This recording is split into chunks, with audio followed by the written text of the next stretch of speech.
My name is Mary Gerisch. I have lived in Vermont about 20 years. I'm a lawyer, a Lakota woman. A few years after I moved here, I had a family member who unfortunately had a substance misuse disease, and that person stole my checkbook and was writing bad checks all over the place. One day the police came to my house to arrest me for writing a bad check in Massachusetts, which I hadn't even been in Massachusetts at the time that they said it happened. So they arrested me. The officer was going through my wallet and he came across something with a Lakota name on it, and he looked at me and he said, "Oh, you're an Indian?"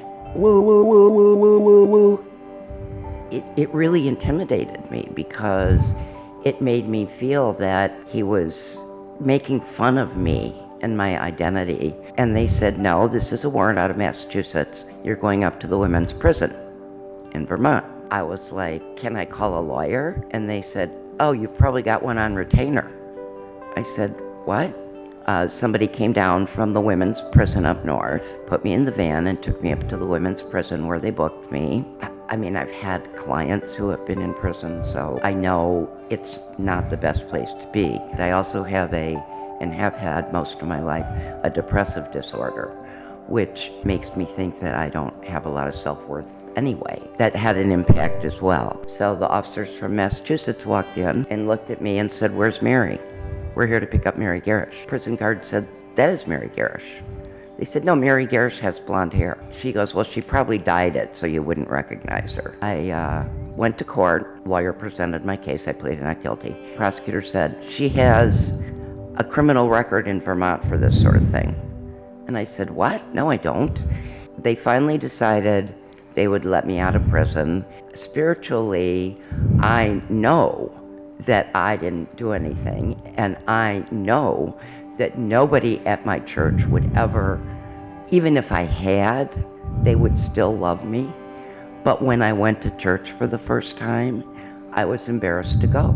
A couple years later, I had a heart attack. I could hardly breathe and my arms hurt, and my son calls 911, so they send a police car over. I live in a neighborhood, most of Bennington thinks, because it's a poor neighborhood economically, and because a lot of people have to self-medicate for health problems, that it's a dangerous, terrible place, right? It's not. The policeman comes, I'm sitting on the front porch, my son's out there with me, and he says to my son, "What's she been drinking?" And he said, "She doesn't drink, she can't drink because of the medication she's on." "Well, then what kind of drugs did she take?" And my son said, "She didn't take any drugs."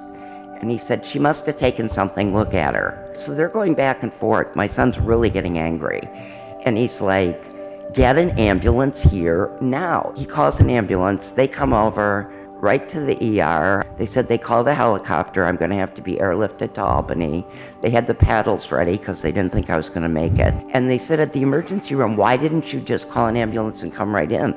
I said, "Well, we called 911 and they sent a police car." And in a lot of these instances, complaints were filed, but nothing actually happened. I was targeted because I live in a bad neighborhood, according to them. There are still a number of people employed by the town in one capacity or another, police or otherwise. When I talk, it's like they're, they don't even want to listen to me because what I have to say is worthless. I think we need to reclaim the term public safety. Public safety isn't about policing. Public safety is about having a community that supports each other and makes sure that we can each lead a dignified life. When the term public safety is used, it's mostly about law enforcement. And recognizing when someone commits a crime, what we should be looking for is rehabilitation, not punishment, which our prisons and jails are not geared to, at least for the most part. So I hope that you all can help us all have a more effective relationship with each other in our communities.